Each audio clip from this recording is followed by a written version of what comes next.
Assalamualaikum warahmatullahi wabarakatuh. Perkenalkan, nama saya Rara Prianda Rahman dari kelas 10 DP5.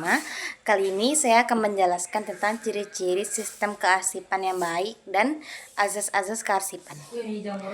Ciri-ciri sistem kearsipan yang baik: yang pertama, mudah dilaksanakan hingga tidak menimbulkan kesulitan baik dalam penyimpanan, pengambilan, maupun dalam mengembalikan arsip-arsip. Yang kedua, mudah dimengerti. Mudah dimengerti ini sehingga tidak menimbulkan banyak kesalahan atau pelaksanaannya. Yang ketiga, mudah atau ekonomis. Dalam arti tidak berlebihan baik dalam pengeluaran dana, biayaan dalam pemakaian tenaga, dan peralatan atau perlengkapan arsip.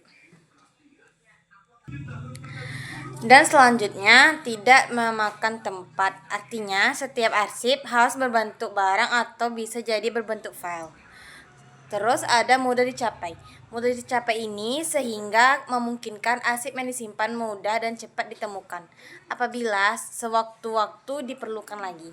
Selanjutnya ada cocok bagi organisasi.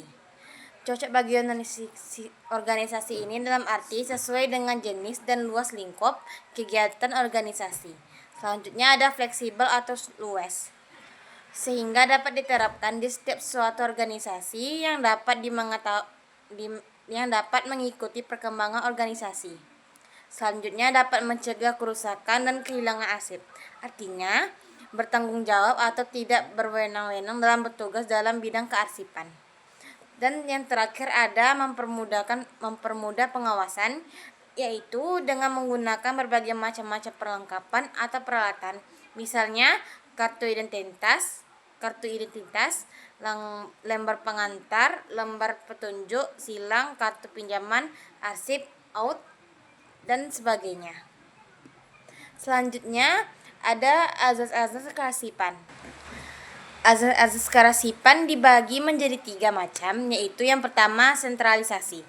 Sentralisasi adalah penyelenggaraan atau penanganan arsip dilakukan dengan cara dipusatkan ke satu unit yang khususnya mengenai tentang arsip. Keuntungan asas sentralisasi ini: yang pertama, pengawasan akan lebih efektif dan efisien. Yang kedua, penghematan dalam biaya, alat maupun sarana lainnya. Selanjutnya ada kelemahan asas sentralisasi. Kelemahan asas sentralisasi itu yang pertama, jika dalam waktu bersamaan setiap unit membutuhkan arsip akan sulit terpenuhi dalam waktu cepat. Dan yang kedua, prosedur di pusat belum tentu sama dengan ada yang di masing-masing unit. Dan yang kedua ada sentralisasi. Dan yang kedua ada asas desentralisasi. Asas desentralisasi itu adalah cara penanganan arsip dengan disebarkan atau didelegasikan atau ditimpuhkan ke masing-masing unit yang ada dalam organisasi. Keuntungan asas desentralisasi itu yang pertama, setiap unit yang ada dalam organisasi bebas menerapkan sistem kearsipan yang diinginkan. Yang kedua, pengawasan arsip setiap unit lebih mudah. Selanjutnya ada kelemahan asas desentralisasi. Kelemahan asas desentralisasi itu yang pertama, pimpinan unit sedikit sehingga waktu karena untuk mengenai arsip. Dan yang kedua, tidak dapat menghemat tenaga, alat maupun sarana lain untuk menyimpan arsip. Dan yang ketiga, asas gabungan. Asas gabungan adalah penyelenggaraan kearsipan dengan memadukan kebaikan asas sentralisasi dengan kebaikan asas desentralisasi.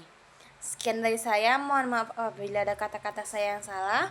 Wabillahi taufiq wal hidayah. Assalamualaikum warahmatullahi wabarakatuh.